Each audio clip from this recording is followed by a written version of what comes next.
Hi, my name is Wendy Delson, and I'm going to show you in this video tutorial how to use Easily to create wonderful infographics.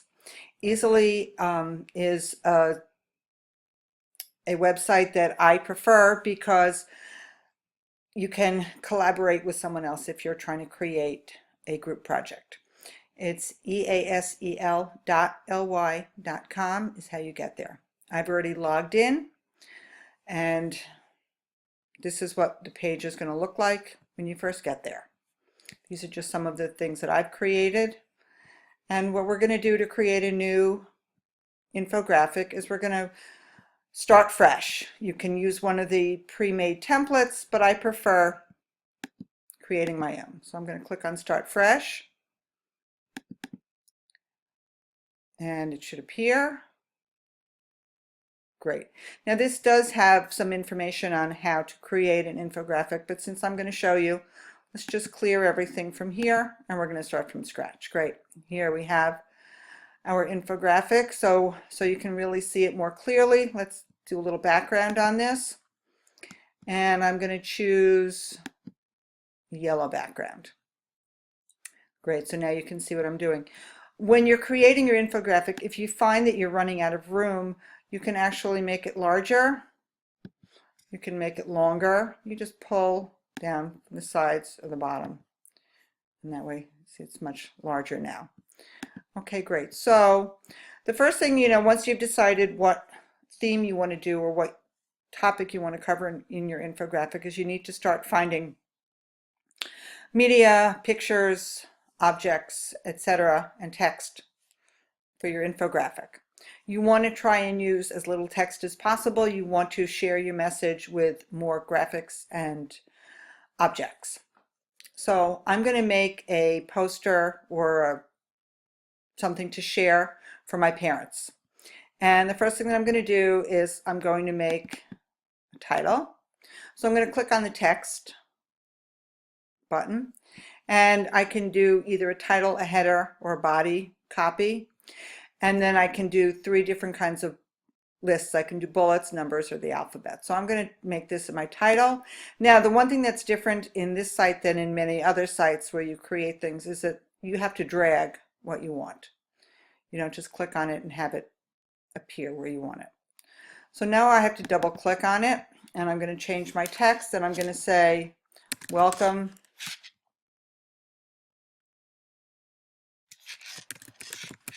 to Mrs. Delson's classroom. And there it is. Just going to even it out, put it in the middle. I can change the font right here, and I can change the size.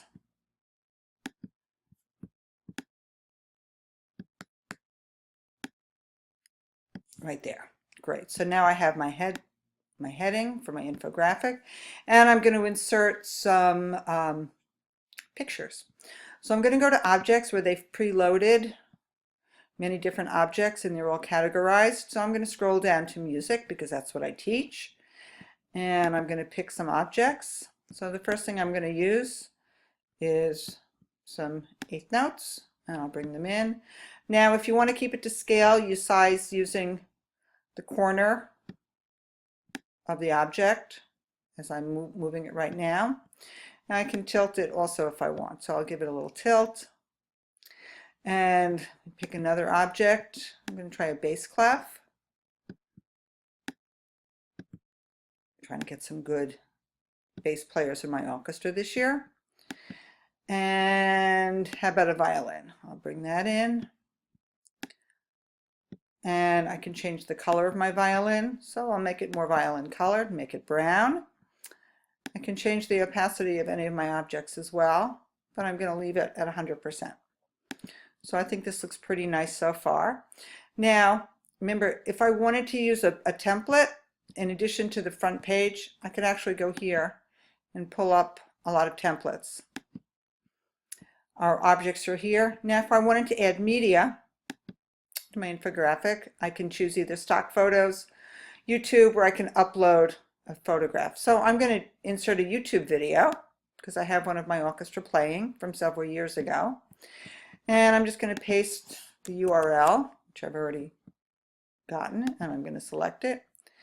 And then there's my video. So I'm going to move it so that it's more in the middle. Great. And you can see there's the button to make it play. So I'm going to give it a caption. So I go up to my text box again. I'm going to use body copy this time, and I'm going to bring it down where I'd like it. Double click. And I'm going to say the Clunin Chamber Orchestra. Okay, there we have it. And let's just make it into one line. Good. Up a little bit. Great. And I'm going to change the font.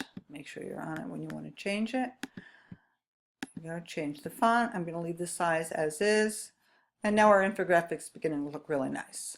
So now I'm going to add a photograph. I can either go to upload here. I can go back to media. So I'll go to media, upload files. I'm going to add a file. And I'm going to go to photos on my computer. And I'm going to find there's a picture of our string festival. So I'll put that in because that's actually a really nice picture. Great. There we are. And it's really big, so let's make this smaller. Remember, we grab the corners to keep it to scale. Bring it in. How about if we move our pictures so that they're not right lined up in the middle? Give it a little bit of interest. And let's give this a caption. So we want some text. And we're going to do body text. And remember, we have to drag things down. There's my body text. Double click. My box is way down on the bottom this time.